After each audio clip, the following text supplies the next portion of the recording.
Ô Bruno, a gente viu um CPI até um pouco mais tranquilo, né? Abaixo do esperado pelo mercado.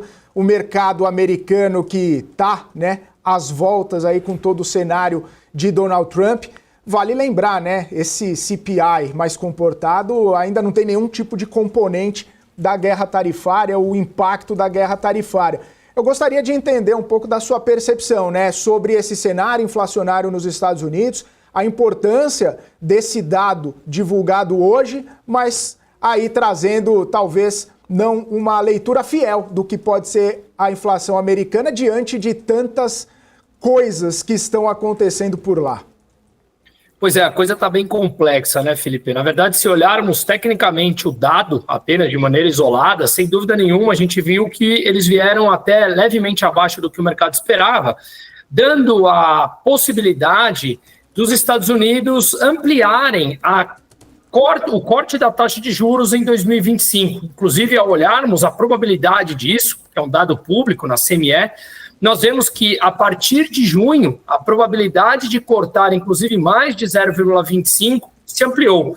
Portanto, há sim uma expectativa que os Estados Unidos possam começar a cortar essa taxa de juros em 2025. Esse ponto isolado é extremamente importante. O que também é importante, que eu expliquei detalhadamente num vídeo lá no meu canal, é justamente o discurso do Trump e de Scott Bessent nessa semana, falando da possibilidade de, inclusive, aceitar uma recessão.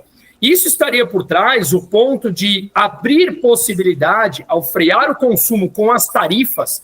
Uma coisa é a tarifa que eu, Bruno, pessoalmente, sou contra a imposição de tarifas. Eu acho que o comércio favorece e enriquece as nações. Comércio livre, melhor possível, inclusive colocando as empresas em concorrência, transformando elas em mais eficientes.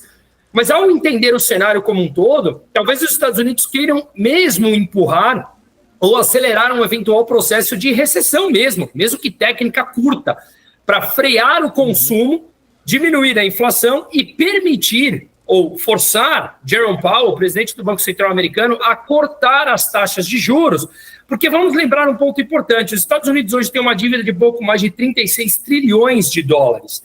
Desses 36 trilhões, 9 trilhões, 25% do total, vencem ainda no primeiro semestre de 2025.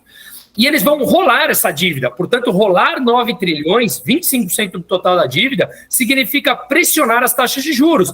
Taxas de juros mais altas pressupõem rolar essa dívida num nível de juros muito alto, o que encarece o estoque da dívida como todo e o ritmo do crescimento da dívida quando eles estão querendo cortar os gastos americanos. Portanto, há sim aqui um ponto extremamente importante a ser analisado e pode ser que nós vejamos essa desaceleração da economia americana até de maneira mais, digamos, ou contundente ou até forçada pelo próprio governo para frear esse consumo, cortar taxa de juros e conseguir refinanciar a dívida a uma taxa mais barata.